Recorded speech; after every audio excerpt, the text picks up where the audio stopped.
آپ کو سمجھ آ رہی ہے کیوں کہا گیا کہ یہ کربلا کے شہداء کی شبیہ ہوں گے؟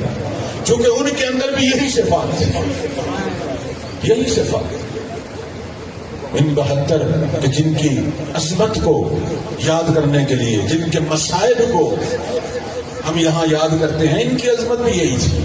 72 تھے، ارد گرد ہزاروں لاکھوں افواج کا پہرا تھا، دشمن کے لشکر پہ لشکر آ رہے تھے، تلواروں کی آوازیں، نیزوں کو تیز کرنے کی آوازیں آ رہی تھی، لیکن یہ کیا کر رہے تھے؟ یہ یا رکوع میں تھے، یا سجدے میں تھے، یا قرآن کی تلاوت کر رہے تھے۔ توحید کا مقام ہے، مقام معرفت تو دیکھو، چہرے پہ کوئی خوف کا اثر نہیں تھا، چونکہ قرآن میں اللہ نے 10 سے زیادہ دفعہ کہا کہ جو میرے ہیں لا خوف علیہم ولا یحزنون، نہ ان پہ خوف طاری ہوتا ہے اور نہ ان پہ غم طاری ہوتا ہے۔ اس کی عملی تصویر تھی شہداء کربلا۔ بلکہ میں عجیب سی چیز جو دیکھتا ہوں وہ یہ مقتل میں لکھا ہے کہ خوف تو دور کی بات ہے، چہروں کا رنگ نورانی ہوا پڑا تھا، بلکہ ایک دوسرے کو مذاق کر رہے تھے، کہہ رہے تھے تجھ سے پہلے میں کوثر پہ پہنچوں گا اور ساقی کوثر سے پہلا جام میں لوں گا۔ یعنی اتنی تڑپ اور اتنا اشتیاق آپ ان کے اندر توجہ فرمائیں، یہ ہر ایک کو نصیب نہیں ہوتی یہ اطاعت جو ان 72 کو نصیب ہوئی۔ کیوں ان 72 کا اتنا ذکر ہے؟ کیوں ہر سال ہم ان کو یاد کرتے ہیں؟ اور اللہ نے ان 72 کو دوبارہ زندہ بھی کرنا ہے۔ کہتے ہیں کہ شب عاشور جب میرے مولا نے اپنا امتحان لیا، اور جب انہوں نے امتحان دیا، وہ کون سا امتحان تھا؟ جب کہا تھا کہ چراغ بجھاؤ اور جس نے جانا ہے چلے جاؤ، میں اپنی بیعت اٹھا لیتا ہوں، مجھے بتائیں کوئی ایک بھی گیا تھا؟ نہیں گیا تھا۔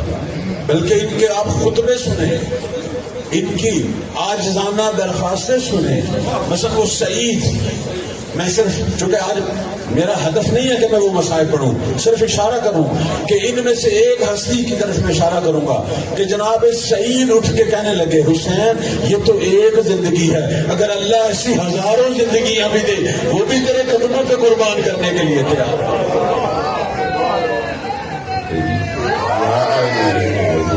وہ بھی یہ ان کی عظمتیں تھیں، یہ ان کی عظمتیں تھیں۔ اور جب میرے مولا کا امتحان ہوا نا تو مولا نے سب کو اکٹھا کیا، کہنے لگے ایک دفعہ آسمانوں کی طرف دیکھو۔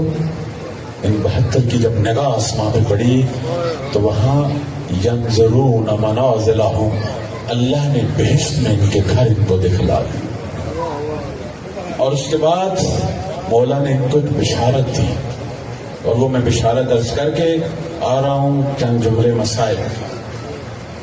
مولا نے فرمایا اے میرے موالیو، یہ ظلم کی تاریک رات ہمیشہ نہیں رہے گی، ایک دن آنے والا ہے کہ جب میرا منتقم، میرا وارث قائم آئے گا، توجہ چاہوں گا، اور پھر خدا مجھے بھی زندہ کرے گا اور تم سب کو بھی زندہ کرے گا۔ اور یہ ہم شیعوں کا عقیدہ ہے کہ جب مہدی آئیں گے اس وقت کچھ قبریں بھی کھلیں گی، مولا امام زمان کو صرف زمانے کے زندہ ناصر نہیں ملیں گے بلکہ گزشتہ امتوں کی وہ نیک ہستیاں کہ جن کے دلوں میں قائم کا زمانہ پانے کی تڑپ تھی، ان ہستیوں کو بھی خدا مہدی کے زمانے میں زندہ کرے گا، جسے ہم کہتے ہیں رجعت۔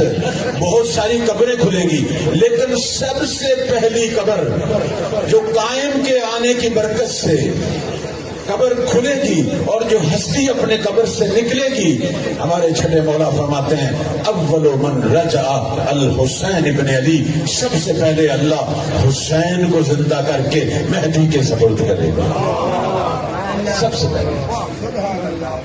اور صرف مولا حسین زندہ نہیں ہوں گے، سارے شہداء کربلا زندہ، یہ ہمارا عقیدہ ہے، کوئی بھی نہیں مانتا، ابھی بھی زندہ ہے، لیکن قبروں سے نکلیں گے، قبروں سے ظاہر ہوں گے، ابھی بے عنوان شہداء زندہ، لیکن اس وقت اللہ ان کے جسموں کو اٹھائے گا، قبروں سے نکالے گا، اور مہدی کی فوج کا انشاءاللہ ایک سپہ سالار ابو الفضل علمبردار حضرت عباس ہوں گے۔